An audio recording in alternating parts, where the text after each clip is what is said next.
Hey everyone, so it is actually Sunday night. I didn't have time to film this earlier today, so it's a little bit darker in here than it normally is, which is why you can see the glare on the wall of the light. So this is part 5 of the Reddit storytelling I Found a Secret Lab from the 70s. It is the last part. It is the finale. So next week I have something else planned. You'll hear about that in the vlog, but we're just going to get right on into the finale.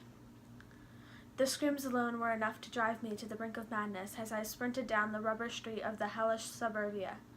Animal screams, some high and shrill, others rattling gravel yells, some hissing, popping, and even an eerie whooping that might have sounded funny in any other scenario than this. I ran from the hideous things beyond nightmares that scuttled, bounded and loped towards me from nearly every direction, even spilling out from the elevator doors. Dozens of them. Massive bony jaws snapping, fat tongues flopping, and shiny wide eyes all fixed on my flesh. I saw the hatch labeled A13, just feet ahead on the left between houses. I glanced at the small crack under the hatch, seeing shadows moving, and I ran past it, untrusting. I twisted the weight of my shoulder in the last second to ram a slender pail from the charged, screaming towards me, clawing with dozens of stacked black talons that echoed all the way down the arm. Pain ignited my bicep as I headed towards the congealing splatter of remains at the end of the street. Above it was a concrete tube which housed the steel rungs of a ladder. My feet slammed the rubber road as I sprinted, and as I ran, I felt my lower legs sliced and licked and stung by the pursuing horde right behind me. I ran towards the feeding tube until I was tripped by something shiny and black, the shape of a rhinoceros beetle's horn. I began to fall forward as everything slowed to a crawl. I aimed my other foot far left to compensate and miraculously didn't topple, continuing to sprint to the encased ladder, which was painted to match the sky mural of the dome wall. Puddles of blood splashed as I ran, then screamed, gripping the slick steel rungs tightly to climb as fast as my body would allow. The ladder shaft stank horribly from decades of rot. I felt a deformed, wide hand yank me down violently, banging my jaw painfully down on a rung with stunning blow. I yanked and freed my foot from the boot, and the thing let out a high, gurgling scream as it fell. I heard the falling bodies clang against the metal rungs from the tumbling creatures. I used a few seconds of breathing room to push the kitchen knife's blade all the way down between my foot and the inside of my boot. The blade now extended down from under the heel as a makeshift weapon just as the horde returned, angrier. I felt long fingers wrap around my calf, and I stamped violently down, releasing a squeal from the elongated fanged face of that thing below. There were dozens of them, screaming things with too many black orbs of eyes and gnashing jaws. I jammed the blade into a silhouetted head with a downward stomp and climbed faster and higher into the darkness of the tube.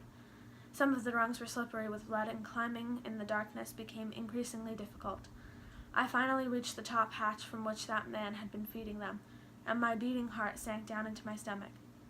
It was locked from the other side. The feedback sequel from the speakers blared, not from above, but just below me to the right, repelling the pursuing monstrosities a bit away from me once more as the voice of the system continued. "I'm so sorry. You know I can't let you leave knowing what you know. All our work will be completely destroyed for nothing," followed by another feedback sequel as the speaker cut out. The slobbering, howling sounds of the horde below entered the ladder well once more, echoing demented screams through the narrow space as they closed in. I stepped down a few rungs to the source of the speaker sound and reached over in the blackness and felt a large sliding grate that seemed to be the source of the voice. There was one on my left as well, and neither had locks. I slid open the grate that led to the speaker sound and turned on my pocket LED flashlight and placed it pointing inward towards the voice in that duct on the right. I realized the passage might lead to that madman on the speaker. I slid the left one open and climbed quickly inside, removing the knife from my boot and using it to lift up and close the sliding vent cover behind me. I crawled away slowly and silently in the darkness as I heard scudding, then screams through the access ladder. Well, that had been repurposed as a food hatch. I listened with a slight feeling of vengeance as that man screamed, wailed through the blackness of the space as those things devoured him alive. Once I'd traveled far enough that I felt confident the light would not be seen, I powered my cell phone on and used it to illuminate the metal passage that seemed to go on forever. I was utterly exhausted, and now finally out of immediate danger, my stomach growled with hunger. When the grate of the end of the ventilation shaft came into view, I exhaled heavily and crawled a bit faster.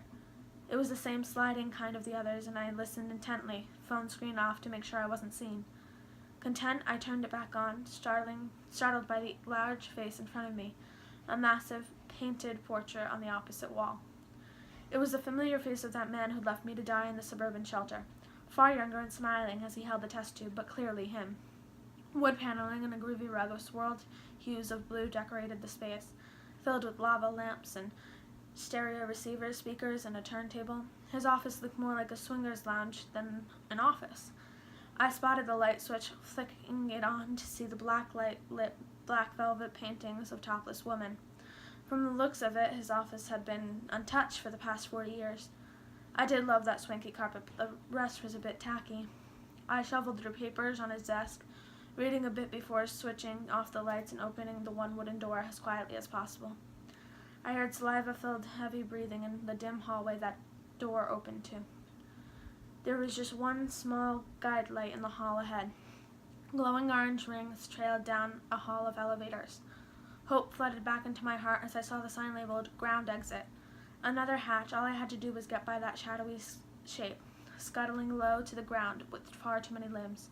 It was spider-like, 2 sets of back legs and 2 sets of arms, elbows and knees pointed upward as it scampered about rapidly in the hall. The head shivered in twitching ticks that sent a chill up my spine. An open elevator shaft on the left seemed to answer my question of how it got here. I was starving and headed back to quietly search the lab of Gabe Reverton, the name on the metal plate on his kidney-shaped desk. I was rummaged through the drawers and shelves of some stashed rotten foods, finding the savior of a honey jar, which I once read doesn't spoil.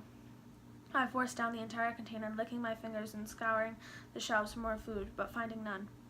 I was going to need my strength if I was going to get past that rapidly moving thing that occupied the elevator bay. I scanned the room, noticing a standing flag of orange and brown hues from ARK written in white wave of echoed outlines. I only then realized how much I was waiting and ripped the ARK flag from the brass pole, slashing it with scissors from the desk to make bandages to wrap my stinging arms and legs. I stared back nervously at the trail leading to the duct and realized time could be short if those things followed my bloody trail. I picked up the brass flagpole, slapping the heavy metal against my hand, gauging its stopping power. I searched memos, emergency protocols, in and out trays of papers on his desk, reading of elevator programming procedures in case of lockdown, troublesome test results on recent mice, and other glimpses into the secret workings of ARK. There were Polaroid photos of small, horrifying things in small tanks, similar to those I'd seen in larger form, still disturbing in miniature.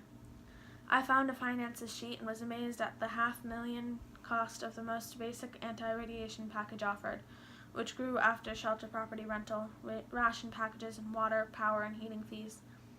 This had been a multi-billion-dollar facility, with top scientists of the era as well as clientele from around the world. I put together a dossier of the most fascinating papers, including the maps I'd found that showed all of the service, client and employee access entrances and exits. A quick glancing over and I realized I'd been in more risk trying to find another way out at this point. I shoved the paperwork in my pants against my back and tried to mentally ready myself. I removed a black light bulb, gripped the flagpole, took a few breaths, and slowly opened the door once more, hearing the wet saliva clicking from the spider-like thing's toothy mandibles. I tossed the long bulb into the elevator shaft, hearing it burst and trickled fragments down deep within. The creatures scuttled over in thumping steps, peering over the edge to look in, and my heart raced as I seized my chance. I ran and jammed the flagpole into that thing's fleshy side, shoving it into the opening as it squealed a horrific sound. I ran to the ladder and the climb despite the burning in my muscles, higher and higher until I began doubting the shaft would ever end. I heard the squeal behind me then, and it was approaching far too rapidly. As it was nearly upon me, I heard the ambience thicken and knew I was at the top. I shoved with all my might, expecting it to be locked. It wasn't, but it was extremely heavy. I strained and pushed until dirt spilled in and the light of the sky seeped in. I was free. The moon nearly blinded me as I lay down on the dirt and leaves that covered the thick metal hatch, and to my relief, nothing tried to open it. I caught my breath before searching the dark woods for a small boulder, which I tumbled over to cover the hidden hatch. I turned on my phone's flashlight and breathed deep, the fall air crisp and refreshing after the horrors from below. I gazed with teary eyes at the moonlit trees, the gradients of autumn leaves warming the scenes with tranquility just above those imaginable horrors below. I began the long trek back to my car, listening to the peaceful sounds of crickets and bending trees, trying not to think about what I'd read on that paperwork or to the horrors lurking. I was only trying to think of a warm bath and a soft bed, not what I'd seen in those notes.